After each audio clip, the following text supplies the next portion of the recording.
नमस्ते इंडिया। मोहनदास करमचंद गांधी हमारे देश के राष्ट्रपिता, जिनको कि हम सच्चाई की मूरत भी कहते हैं। उन्होंने हमें अहिंसा के रास्ते पर चलना सिखाया। आज उनकी जयंती पर उनसे जुड़ी कुछ अफवाहों की सच्चाई हम आपको बताएंगे, जिनको लेकर उनकी छवि को हमेशा से खराब करने की कोशिश की जाती रही है। चलिए शुरू करते हैं पार्टीशन से, और ये सबसे कॉमन भी है। मिथ नंबर 1 कि महात्मा गांधी ने भगत सिंह को बचाने के लिए कुछ नहीं किया। वैसे गांधी जी और भगत सिंह की आइडियोलॉजीज बिल्कुल विपरीत थी, पर 1931 में लॉर्ड इरविन और महात्मा गांधी मिलते हैं गांधी इरविन पैक्ट के लिए। लॉर्ड इरविन उस समय भारत के वायसरॉय थे और महात्मा गांधी ने इस पैक्ट में इरविन से गुजारिश करी कि माहौल थोड़ा और अच्छा हो जाएगा अगर आप भगत सिंह की फांसी को कम्यूट नहीं पर थोड़ी देर के लिए ही सस्पेंड कर दें। और इस बात पर महात्मा गांधी ने अंग्रेजों पर धीरे धीरे प्रेशर डालना शुरू किया। वो लिखते हैं कि मैं आपके सामने इंसानियत के नाते भगत सिंह की सजा को सस्पेंड करने का आग्रह करता हूँ, जिससे देश में उथल पुथल होने से बच जाए। पर इरविन इसे मना कर देते हैं, कहते हैं ये थोड़ा मुश्किल है। पर गांधी जी इसके बाद भी प्रयास करते रहते हैं। उन्होंने तेग बहादुर सप्रू को, एम.आर. जयकर को, श्रीनिवासन शास्त्री को वायसरॉय के पास भेजा कि वो फांसी को रुकवाने की बात करें, पर इरविन तब भी नहीं मानते हैं। इस पर गांधी जी एक बार और प्रयास करते हैं। 23 मार्च 1931 को वो लॉर्ड इरविन को एक फॉर्मली लेटर लिखते हैं और कहते हैं कि देश में शांति बनाए रखने के लिए ये फाइनल अपील जरूरी है। हालांकि आपने ये क्लियरली बता दिया है कि भगत सिंह और उनके दो साथियों की सजा को सस्पेंड नहीं कर सकते, लेकिन लोकप्रिय राय उनकी सजा को सस्पेंड करने में ही है। मौजूदा हालात में सजा को सस्पेंड करने से इंटरनल पीस को बढ़ावा मिलेगा, लेकिन एग्जीक्यूट करने से शांति को खतरा है। इसलिए मेरी विनती है कि थोड़ी भी गुंजाइश है तो कृपया फांसी को टाल दीजिए। तो बार बार गांधी जी ये ट्राई कर रहे हैं कि किसी तरह अभी फिलहाल के लिए फांसी टाल दी जाए और बाद में प्रेशर बनाया जाए। ये पढ़कर साफ क्लियर होता है कि गांधी जी इस फांसी को रुकवाने के लिए कितने पक्ष में थे। 27 मार्च को एक बार इरविन अपने लेटर में कहते हैं कि जब गांधी जी पूरी निष्ठा से उनको बस भगत सिंह और उनके दो साथियों की फांसी को सस्पेंड करने को कह रहे हैं, तो मैं ये सोच रहा था कि जो इंसान अहिंसा की मूर्त है वो कितनी तटपटता से अपने ही बिल्कुल विपरीत विचारधारा वाले इंसान के लिए लड़ रहा है। हालांकि ये फांसी रुक नहीं पाई, पर इस बात से साबित हो जाता है कि महात्मा गांधी ने इस फांसी को रोकने के लिए कितने प्रयास किए। गांधी जी की वजह से पार्टीशन हुआ था, और अगर गांधी जी नहीं होते तो पार्टीशन भी नहीं होता।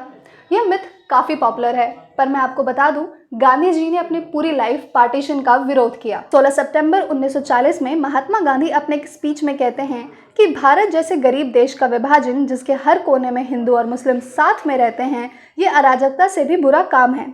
मैं ये एक हिंदू होने की वजह से नहीं कह रहा हूँ, बल्कि हिंदू, मुस्लिम, पारसी और बाकी सारे धर्म का रिप्रेजेंटेटिव बनकर कह रहा हूँ कि मैं अपने मुसलमान भाइयों को कहूँगा कि पहले मुझे काटो फिर देश को बांटो। फिर 13 मार्च 1947 को भी महात्मा गांधी अपने एक स्पीच में कहते हैं कि अगर हमें आज़ादी चाहिए तो पूरे भारत की चाहिए, हिंदुस्तान या पाकिस्तान के लिए नहीं चाहिए, ये गलत है। और इसके बाद 13 जनवरी 1948 के अपनी स्पीच में वो अपने दर्द को बयां करते हुए कहते हैं कि दिल का विभाजन पहले हुआ, भारत का बाद में। धर्म के नाम पर लोग अधर्मी हो गए। ऐसी बहुत सारी स्पीचेस आपको गांधी जी के बारे में मिल जाएंगी, जिससे क्लियरली समझ में आता है कि गांधी जी पार्टीशन के कितने खिलाफ थे। और अगर आपको इस पर और जानना है तो आप दुर्गेश पांडे की किताब गांधी हार गए पढ़ सकते हैं, जिससे क्लियर हो जाएगा कि गांधी जी ने कितना विरोध किया था पार्टीशन का। मिथ नंबर 3, गांधी जी ने पाकिस्तान को 55 करोड़ रुपए दिए और इसके लिए उन्होंने अनशन भी किया।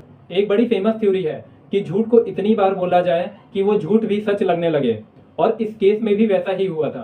सबसे पहली बात कि 55 करोड़ रुपए पाकिस्तान को गिफ्ट में नहीं दिया गया है।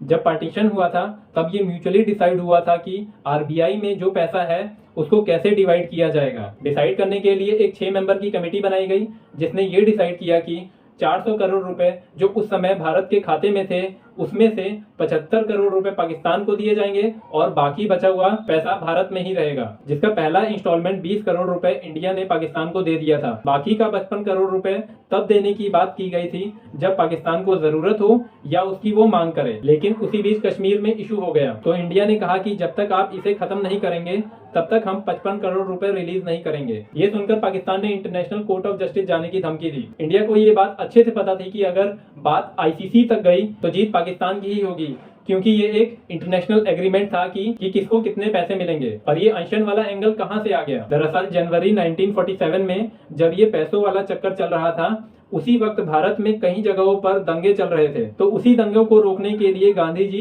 अनशन पर बैठ गए थे। यहीं से जन्म हुआ उस प्रोपेगेंडा का जो लिंक कर देता है 55 करोड़ रुपए और गांधी जी के अनशन को। पर इन रियलिटी गांधी जी और 55 करोड़ रुपए का कोई लिंक नहीं है। आप गांधी जी की सारी स्पीचेस सुन लीजिए, कोट्स पढ़ लीजिए।